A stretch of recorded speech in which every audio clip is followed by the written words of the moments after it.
Capítulo 7. Firme em meio às tempestades.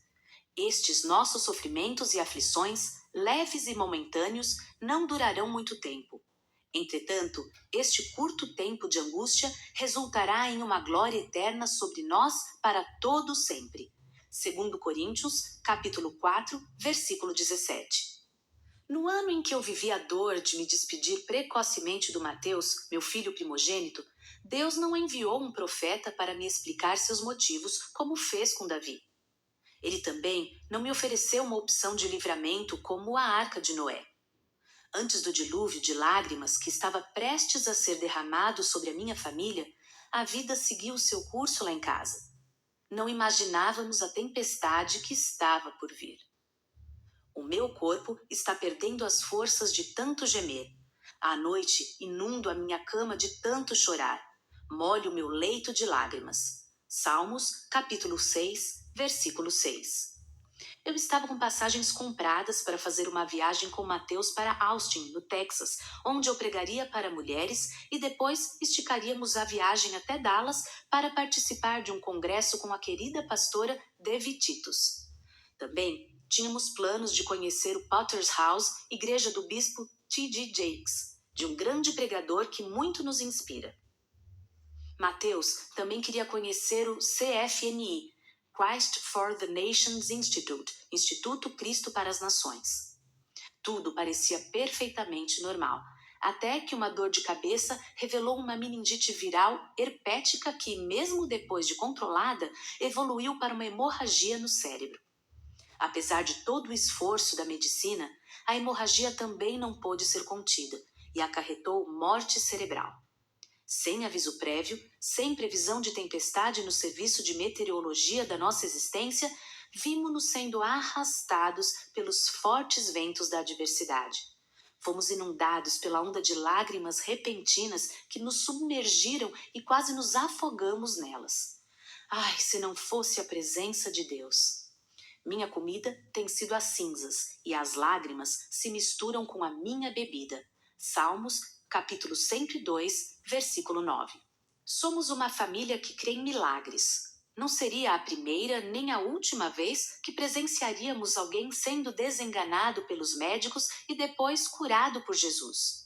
Para mim, a cura era a única possibilidade, e a morte estava completamente fora de cogitação. Deus levar o meu filho? Isso sim seria um ponto fora da curva.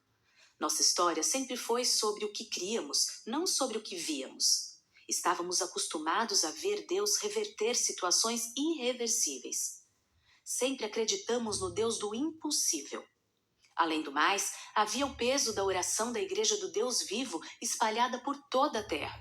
Seria impossível que Deus não atendesse a oração da igreja, sua noiva. Deus certamente honraria a fé do seu povo.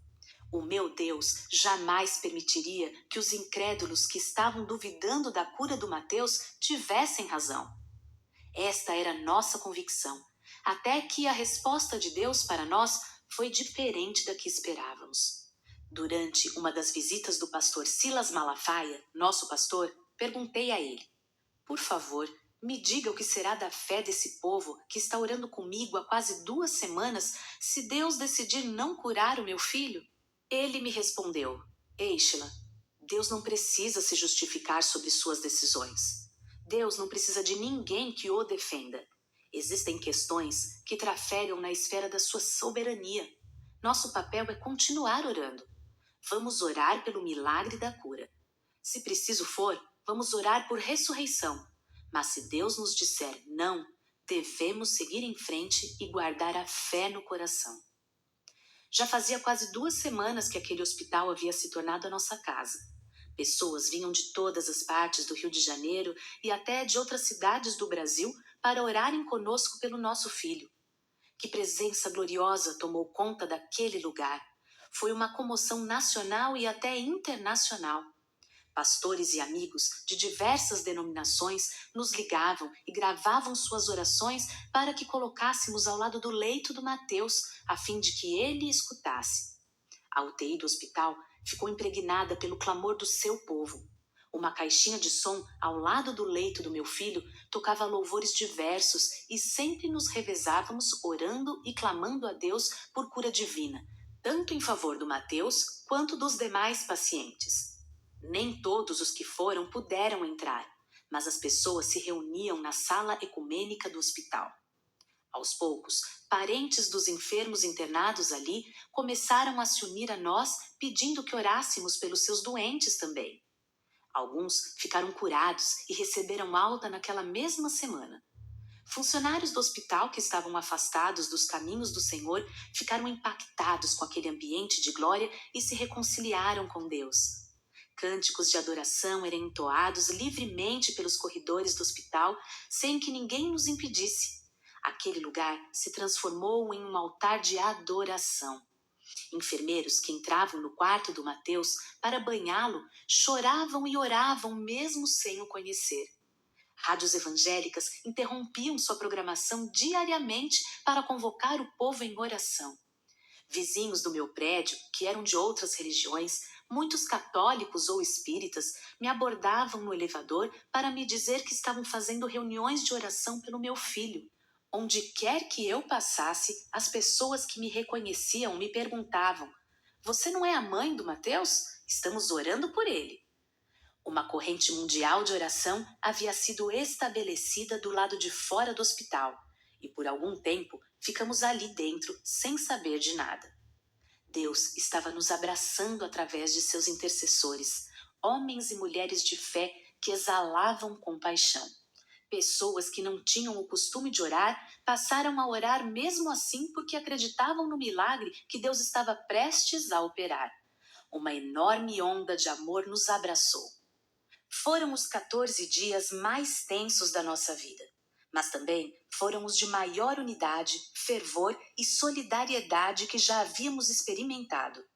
Recebemos vídeos de oração de muitos e diversos países, como Indonésia, Níger, Estados Unidos, Luxemburgo. Uma igreja mundial, sem rótulos e sem denominação, uniu-se em nome do Deus vivo para interceder pela vida de um jovem, e muitos nem sequer o conheciam. Foi como se Deus tivesse pulverizado a nossa dor, de modo que todos os que oraram sentiram um pouco da intensidade dela. Mateus ganhou muitos pais, muitas mães e inúmeros irmãos que ele só conheceria na eternidade. Foram dias de muitas dores, mas também de um intenso derramar da graça de Deus sobre nós. Pensávamos que toda aquela multidão estava ali para orar porque Deus queria curar, mas, na verdade, o que Deus pretendia com toda aquela mobilização era tão somente nos consolar. Consolem, consolem o meu povo, diz o seu Deus. Isaías, capítulo 40, versículo 1. Deus é a minha única esperança, nele eu confio e fico tranquilo, porque dele vem a minha salvação. Salmos, capítulo 62, versículo 1. Enquanto escrevo este livro, o Brasil passa por diversas mudanças. Novo presidente, novas lideranças e, consequentemente, uma movimentação também na esfera espiritual. Alguns poderes no mundo físico foram trocados, o que também causou um reflexo no mundo invisível. Foi desencadeada uma sequência de tragédias em um período muito curto de tempo, que causaram uma comoção de proporções extremas, cuja repercussão ultrapassou nossas fronteiras. Tudo isso antes mesmo do Carnaval, que infelizmente é um dos principais feriados do ano na nação brasileira. Tragédia em Brumadinho. Na cidade de Brumadinho, Minas Gerais, uma barragem da mineradora Vale se rompeu no dia 25 de janeiro de 2019. Uma avalanche de lama destruiu o prédio da empresa. Muitos funcionários estavam no refeitório, que foi totalmente soterrado. Dejetos misturados com lama atingiram também uma pousada e muitas casas, poluindo a vegetação e os rios, causando um estrago de proporções incalculáveis no meio ambiente. Até este momento, março de 2019, foram identificados 206 mortos e 102 desaparecidos. A nação de Israel enviou ajuda humanitária. Houve comoção mundial. Muitas famílias ficaram desabrigadas, muitos perderam seus entes queridos. o Brasil inteiro chorou. Meu coração está agitado e cheio de medo. Minha vida é pura aflição e desespero. Jó, capítulo 30, versículo 27. Na noite do dia 6 de fevereiro de 2019, um temporal atingiu a cidade do Rio de Janeiro e a colocou em estado de crise. Em alguns pontos, o volume de chuva acumulado em apenas 2 horas foi maior do que o esperado para todo o mês de fevereiro. Os ventos chegaram a 110 quilômetros por hora, árvores foram derrubadas, postes caíram, bolsões de água se formaram nas principais ruas e avenidas da cidade. O trecho de uma ciclovia desabou. 6 pessoas morreram em decorrência do temporal. O prefeito da cidade decretou luto oficial de 3 dias. Andei enlutado como se fosse por um irmão ou um grande amigo. Curvei a cabeça de tristeza, vestido de roupas de luto, como quem lamenta por sua mãe. Salmos, capítulo 35, versículo 14. Na madrugada de 8 de fevereiro de 2019, apenas 2 dias depois da tempestade do Rio de Janeiro, um incêndio atingiu o Ninho do Urubu, como é conhecido o centro de treinamento do Flamengo em Vargem Grande, zona oeste da cidade. 10 jovens, jogadores da base do time do Flamengo, morreram e 3 ficaram feridos. Eles tinham entre 14 e 16 anos. 10 mães enlutadas. 10 famílias despedaçadas. O Brasil ainda chora. Choraram em alta voz até não terem mais lágrimas. 1 Samuel, capítulo 30, versículo 4. No dia 11 de fevereiro de 2019, um helicóptero caiu na rodovia Anhanguera e bateu na parte dianteira de um caminhão que transitava pela via. Morreram nesse acidente o piloto e um famoso jornalista, apresentador e radialista brasileiro. Ambos saíram de casa, como de costume, para trabalhar e cumprir o seu papel na sociedade. Só que dessa vez eles não voltaram. A morte do jornalista, em especial, causou grande comoção entre os políticos, personalidades e jornalistas de todo o Brasil. Todos os homens terão de enfrentar a morte um dia. Ninguém vive aqui para sempre. Quem é capaz de livrar-se das garras da morte? Salmos, capítulo 89, versículo 48. Um desencadear de tragédias pôs de luto a nação brasileira. O novo presidente do Brasil, que havia sofrido um atentado durante a sua campanha política, também se encontrava internado logo após a sua posse para a reversão de uma colostomia. Enquanto orávamos por sua recuperação, orávamos também pelos desabrigados, feridos, desesperados e, principalmente, pelos enlutados das tragédias que acabo de mencionar. Todos tinham pelo menos algo em comum: a enorme frustração de não receber de volta seus entes queridos. Eles saíram e não mais voltaram. A frustração é o que acontece dentro de nós quando não acontece o que esperamos. Eu orei, mas Deus não atendeu. Eu impus as mãos, mas o doente não sarou. Eu fui fiel, mas fui apunhalada pelas costas. Eu acreditei, mas a minha fé não bastou. Eu sonhei, mas o meu sonho não se realizou. Eu estudei, mas minha nota não foi suficiente. Eu perdoei, mas fui traído outra vez. Eu esperei, mas a resposta não chegou. Eu entrei no barco com Jesus, mas mesmo assim a tempestade aconteceu. Quando caiu a tarde, Jesus disse aos seus discípulos: "Vamos atravessar para o outro lado do mar." Então eles foram deixando a multidão, embora outros barcos fossem atrás deles. Logo levantou-se uma terrível tempestade. Ondas enormes começaram a arrebentar sobre o barco, de forma que ele estava ficando cheio de água, prestes a afundar. Jesus estava dormindo na popa do barco com a cabeça numa almofada. Os discípulos o acordaram bradando: "Mestre, nós estamos quase nos afogando, e o Senhor nem se importa?" Então ele se levantou, repreendeu o vento e disse ao mar: "Cale-se, aquiete-se." O vento se aquietou e tudo ficou calmo. Ele perguntou-lhes: "Por que vocês estão com tanto medo? Vocês ainda não têm fé?" Eles ficaram cheios de espanto e diziam uns para os outros: "Quem é este que até os ventos e as ondas lhe obedecem?" Marcos, capítulo 4, versículos 35 a 41.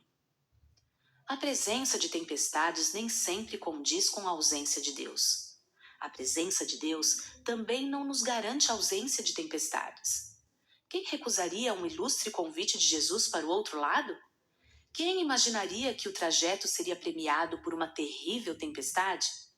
A vida tem dessas coisas. Eventualmente somos surpreendidos por ventos contrários, barcos que balançam, ondas que nos assustam. Chegamos a pensar que Deus está de folga ou indiferente. Os mais ousados chegam a perguntar: Jesus, o Senhor não se importa? Mas Ele entende a nossa oração. O importante na hora da tempestade é não desistir nem agir precipitadamente. Pular do barco não é uma opção, 1000 vezes não. Procurar o lugar mais seguro do barco? Isso sim. Mas onde é?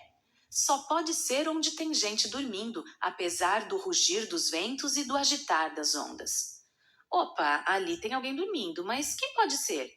Perguntam dos discípulos apavorados de medo.